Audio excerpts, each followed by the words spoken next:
Hello friends, എല്ലാവർക്കും ചെമ്പനിപ്പൂവിൻ്റെ പുതിയൊരു വീഡിയോയിലേക്ക് സ്വാഗതം. നമ്മുടെ ചെമ്പനിപ്പൂ വരാനിരിക്കുന്ന ഭാഗത്തിൻ്റെ വീഡിയോ ആണ് ഞാൻ ചെയ്യുന്നത്. അങ്ങനെ നമ്മുടെ ശ്രീകാന്തിനോട് പിണങ്ങി സ്വന്തം വീട്ടിലേക്കായിട്ട് പോകുന്നുണ്ട്. ആ ഒരു സമയത്ത് മധുസൂദനും മഹിമയും കൂടി വമ്പൻ പ്ലാനിങ് തന്നെ നടത്തുന്നുണ്ടല്ലോ. അതായത് വർഷ എന്തിനാണ് വീട്ടിലേക്ക് വന്നതെന്ന് അറിയുകയാണെങ്കിൽ എന്നേക്കുമായിട്ട് വർഷയെ ആ വീട്ടിൽ നിന്നും പിരിക്കാൻ മാത്രമല്ല പതിയെ ശ്രീകാന്തിനെ സ്വന്തം വീട്ടിലേക്ക് കൊണ്ടുവരാമെന്നൊക്കെ ഒരു പദ്ധതി ഉണ്ടായിരുന്നു. പക്ഷെ അതെല്ലാം തന്നെ വെറുതെ ആയി പോവുകയാണല്ലേ. ശ്രീകാന്ത് വന്ന് വിളിച്ച ഉടനെ തന്നെ ഞാൻ എൻ്റെ വീട്ടിലേക്ക് പോവുകയാണ് എന്ന് പറഞ്ഞുകൊണ്ട് കൊണ്ടുവന്ന കെട്ടും കിടക്കയും എല്ലാം എടുത്തുകൊണ്ട് വർഷ തിരികെ വീട്ടിലേക്കായിട്ട് ചെല്ലുകയും ചെയ്യുന്നുണ്ട്.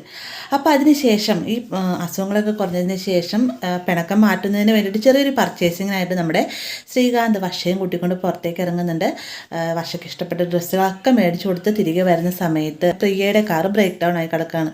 അപ്പോൾ എന്ത് ചെയ്യണം എന്നൊക്കെ ഇങ്ങനെ ആലോചിച്ച് നിൽക്കുന്ന സമയത്താണ് വർഷയും ശ്രീകാന്തും കടന്നു വരുന്നത്. പെട്ടെന്ന് ശ്രീകാന്തിൻ്റെ വണ്ടിയുടെ ഫ്രണ്ടിലേക്കായിട്ട് പ്രിയ കൈ കാണിക്കുകയാണ് കേട്ടോ. ഈ ഒരു സമയത്ത് വർഷ പറയുന്നത് നീ മൈൻഡ് ചെയ്യേണ്ട, നിർത്താതെ പോയെന്നൊക്കെ പറയുന്നുണ്ടെങ്കിലും അതെങ്ങനെ ശരിയാ വർഷ, അതേ വണ്ടിയുടെ ഫ്രണ്ടിൽ തന്നെ നിൽക്കുന്നത്, നിർത്തായി പോയി കഴിഞ്ഞാൽ മോശമല്ലേ എന്നൊക്കെ ചോദിക്കുന്നുണ്ട് ശ്രീകാന്ത്. എന്നിരുന്നാലും വണ്ടി നിർത്തണ്ട എന്നൊരു വാശയോട് കൂടി തന്നെ വർഷ ശ്രീകാന്തിൻ്റെ ബാക്കിൽ നിന്ന് തള്ളിക്കൊണ്ടിരിക്കുകയാണ് കേട്ടോ. എന്നാൽ പ്രിയയെ കാണുന്ന സമയം തന്നെ പ്രിയയുടെ അടുത്ത് കൊണ്ടുവന്ന് നമ്മുടെ ശ്രീകാന്ത് വണ്ടി നിർത്തുന്നുണ്ട്. എന്നിട്ട് എന്ത് പറ്റുകയെന്നൊക്കെ ചോദിക്കുന്ന സമയത്ത് തൻ്റെ വണ്ടി ബ്രേക്ക് ഡൗൺ ആയി പോയെന്നും പല വണ്ടിക്ക് കൈ നീട്ടിയിട്ട് ആരും തന്നെ വണ്ടി നിർത്തിയില്ല എന്നൊക്കെ പറയുന്നുണ്ട്. അതിനുശേഷം പ്രിയ പറയുന്നുണ്ട്, അത്യാവശ്യമായിട്ടൊരു അടുത്ത് ചെല്ലാമെന്ന് ഞാൻ ഏറ്റിട്ടുണ്ടായിരുന്നു. ശ്രീകാന്ത് ഒരു കാര്യം ചെയ്യും, ശ്രീകാന്ത് കുറച്ച് മുന്നോട്ട് നീങ്ങിയിരുന്നേന്ന് പറഞ്ഞുകൊണ്ട് ശ്രീകാന്തിനെ മുന്നോട്ട് നീങ്ങിയിരിക്കുകയും തൊട്ട് പിന്നെ തന്നെ വർഷയെ ഫ്രണ്ടിലേക്ക് ഏറ്റിരുത്തിയതിന് ശേഷം ഏറ്റവും ബാക്കിലായിട്ട് പ്രിയ കയറിയിരിക്കാൻ കേട്ടോ.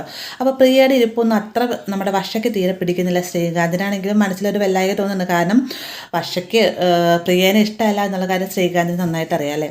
എന്തൊക്കെ വന്നാലും സ്വന്തം ഭർത്താവിനോട് കുറച്ചധികം സ്നേഹം കാണിക്കുന്ന ഒരു ഭാര്യമാർക്ക് ഇഷ്ടമല്ല അല്ലേ. ആ ഒരു മൈൻഡോടുകൂടി തന്നെയാണ് ആ സമയത്ത് വർഷ പ്രിയോടായിട്ട് പെരുമാറുന്നതും. 3 പേരെ വെച്ച് വണ്ടി കയറ്റുമ്പോൾ തന്നെ വർഷ പറയുന്നുണ്ട് കേട്ടോ, ശ്രീകാന്ത് ശരിയാവില്ല, പോലീസുകാർ ഇടയ്ക്ക് വന്ന് ചെക്കിങ് കാണുന്നതിന് ശരിയാവില്ല എന്നൊക്കെ പറയുമ്പോഴത്തേക്കും ഒരു കുഴപ്പമില്ല, ഇതിലൊന്നും ചെക്കിങ് നടക്കാറില്ല, ശ്രീകാന്ത് നീ വേഗം പോകാനായിട്ട് പ്രിയ പറയുകയും അങ്ങനെ 2 പേരെയും ബാക്കിൽ വെച്ചുകൊണ്ട് ശ്രീകാന്ത് വണ്ടിയുമായിട്ട് പോകുന്ന സമയത്ത് കൃത്യം പോലീസുകാരുടെ ഫ്രണ്ടിലേക്ക് ചാടുകയാണ്. പോലീസുകാരുടെ ഫ്രണ്ടിലേക്ക് ചാടുന്ന സമയത്ത് ശ്രീകാന്തിൻ്റെ വലതുവശത്ത് പ്രിയയും ഇടതുവശത്തുമാണ് നമ്മുടെ വർഷം നിൽക്കുന്നത്. പെട്ടെന്ന് തന്നെ പോലീസുകാരൻ ചോദിക്കുന്നത്, നിങ്ങളിത് എങ്ങോട്ടേക്ക് 3 പേര് വെച്ച് പോകാൻ പാടില്ല എന്ന് അറിയാൻ പാടില്ല എന്നൊക്കെ ചോദിക്കുന്ന സമയത്ത്, സാർ ഇതെൻ്റെ വൈഫാണ്, എൻ്റെ റെസ്റ്റോറൻറ്റിൻ്റെ ഓണറാണ് എന്ന് പറഞ്ഞ് പരിചയപ്പെടുത്തുന്ന സമയത്ത് ശ്രീകാന്തിൻ്റെ അതേ വശം തമ്മിൽ മാറിപ്പോണം. അത് വർഷയുടെ സൈഡിലേക്ക് നോക്കി ഇത് എൻ്റെ റെസ്റ്റോറൻറ്റ് ഓണറാണെന്നും തൻ്റെ വൈഫാണെന്നും പറഞ്ഞ പ്രിയയുടെ സൈഡിലേക്കുമാണ് കേട്ടോ. അപ്പോൾ ഇതൊക്കെ കാണുമ്പോഴത്തേക്ക് വർഷയ്ക്ക് ദേഷ്യം അടക്കാനാവുന്നില്ല. പെട്ടെന്ന് തന്നെ വർഷ ശ്രീകാന്തിനെ ഒക്കെ കൈക്കട്ടായിട്ട് തല്ലുകൊണ്ട് അന്നാലാണ് ശ്രീകാന്ത് തിരിഞ്ഞു നോക്കുമ്പം വശം തമ്മിൽ മാറിപ്പോയെന്ന് മനസ്സിലായി. അപ്പോൾ തന്നെ ശ്രീകാന്തിന് അതെല്ലാം സാർ മാറിപ്പോയി, ഇതെൻ്റെ വൈഫ് ഇപ്പം നിൽക്കുന്നതാണ് എൻ്റെ റെസ്റ്റോറൻറ്റ് ഓണർ എന്നൊക്കെ പറയുമ്പോഴത്തേക്കും കഥയൊന്നും എനിക്ക് കേൾക്കണ്ട, 2 പേരെ കയറ്റി വെച്ച് എൻ്റെ പിഴയുടെ പൈസ എനിക്ക് ഇപ്പം തന്നെ കിട്ടണമെന്ന് പോലീസുകാരൻ പറയുന്നുണ്ട്. ആ ഒരു സമയത്ത് പ്രിയ പറയുന്നുണ്ട്, സാർ ഇവരുടെ ഭാഗത്ത് നിന്ന് പൈസ, സാർ ഇവരുടെ കയ്യിൽ നിന്ന് പൈസ മേടിക്കണം, ഞാൻ കാരണമാണ് ഇവർ എന്നെ വണ്ടിയിൽ കയറ്റിയത്, പൈസ ഞാൻ തരാമെന്ന് പറഞ്ഞുകൊണ്ട് പ്രിയ പോക്കറ്റിലേക്ക് തപ്പുന്ന സമയത്താണ് താൻ പേഴ്സ് എടുക്കാൻ മറന്നുപോയി, പേഴ്സ് കാറിലാണെന്നുള്ള കാര്യം അറിയുന്നത്. ആ ഒരു കാര്യം ശ്രീകാന്തിനോട് പറയുമ്പോൾ ശ്രീകാന്ത് പറയുന്നുണ്ട്,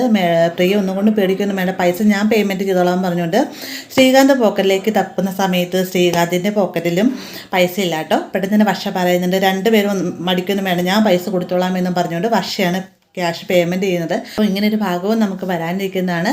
വലിയ താമസമില്ലാതെ തന്നെ കാണാം കേട്ടോ. വീഡിയോ ഇഷ്ടമായി ലൈക്ക് ചെയ്യാനും കൂടെ ചാനൽ സബ്സ്ക്രൈബ് ചെയ്യാനും മറക്കരുത്.